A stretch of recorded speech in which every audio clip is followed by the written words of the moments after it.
കേന്ദ്ര സർക്കാർ എണ്ണവില വർദ്ധിപ്പിക്കുമ്പോൾ സംസ്ഥാനത്തിന് ലഭിക്കുന്ന അധിക വരുമാനം ഉപേക്ഷിക്കണമെന്ന നിലപാട് നടപ്പിലാക്കാതെ സംസ്ഥാന മന്ത്രിസഭ. ഈ വിഷയം ധനകാര്യ വകുപ്പ് പരിശോധിക്കുകയാണെന്ന് മറുപടി നൽകി ഇത് സംബന്ധിച്ച ചോദ്യങ്ങളിൽ നിന്ന് മുഖ്യമന്ത്രി ഒഴിഞ്ഞുമാറുകയാണുണ്ടായത്. സംസ്ഥാന സർക്കാർ സ്വന്തം വാദം പ്രാവർത്തികമാക്കുന്നത് അറിയാൻ ജനങ്ങൾ ആകാംക്ഷാഭരിതരാണെന്ന് പ്രതിപക്ഷ നേതാവ് പിണറായി വിജയനും പ്രതികരിച്ചിട്ടുണ്ട്. എണ്ണവില ഉയരുമ്പോൾ സംസ്ഥാനത്തിന് ലഭിക്കുന്ന അധിക വരുമാനം ഉപേക്ഷിക്കണമെന്ന് പ്രതിപക്ഷ നേതാവായിരിക്കെ വി.ഡി. സതീശൻ ആവശ്യപ്പെട്ടിരുന്നു. ഇപ്പോൾ വി.ഡി. സതീശനാണ് മുഖ്യമന്ത്രി. കേന്ദ്ര സർക്കാർ എണ്ണവില ഉയർത്തിയതുമൂലം കേരള സർക്കാരിന് ലഭിക്കുന്ന അധിക വരുമാനം ഉപേക്ഷിച്ച് ജനങ്ങളെ സഹായിക്കുമോ? ഇതാണ് മുഖ്യമന്ത്രിയുടെ മറുപടി. അത് നമ്മൾ പരിശോധിച്ചുകൊണ്ടിരിക്കുകയാണ്. കാരണം എന്ന് വെച്ച് കഴിഞ്ഞാൽ ഒരു തീരുമാനം എടുക്കാൻ പറ്റാത്ത അവസ്ഥയിലാണ്. ഓരോ ദിവസം കൂടിക്കൊണ്ടിരിക്കുകയാണ്.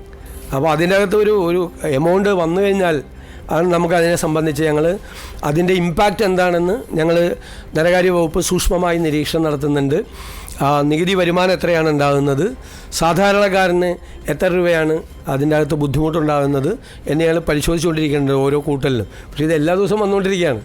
അതുകൊണ്ട് ഒരു കൃത്യമായ അതിനൊരു തീരുമാനം, അവസാന തീരുമാനം വന്നു കഴിഞ്ഞാൽ മാത്രമേ നമുക്കും തീരുമാനം എടുക്കാൻ പറ്റുള്ളൂ. അല്ലെങ്കിൽ നമ്മളും തീരുമാനം എല്ലാ ദിവസവും ഇതുപോലെ ഓരോ ദിവസവും ചെയ്യുന്നത് കൊണ്ട് ചെയ്യേണ്ടി വരും. അത് ഞങ്ങളുടെ പരിശോധനയിലാണ് തീർച്ചയായിട്ടും. പ്രതിപക്ഷത്തിരുന്നപ്പോൾ സംസ്ഥാനം നികുതി കുറയ്ക്കണമെന്നാവശ്യപ്പെട്ട് സമരം ചെയ്ത UDF ആണ് ഇന്ന് അധികാരത്തിലിരിക്കുന്നതെന്ന് പ്രതിപക്ഷ നേതാവ് പിണറായി വിജയൻ വാർത്താക്കുറിപ്പിൽ ആരോപിച്ചു.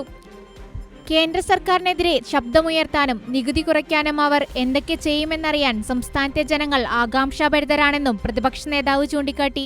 News desk Kairali news.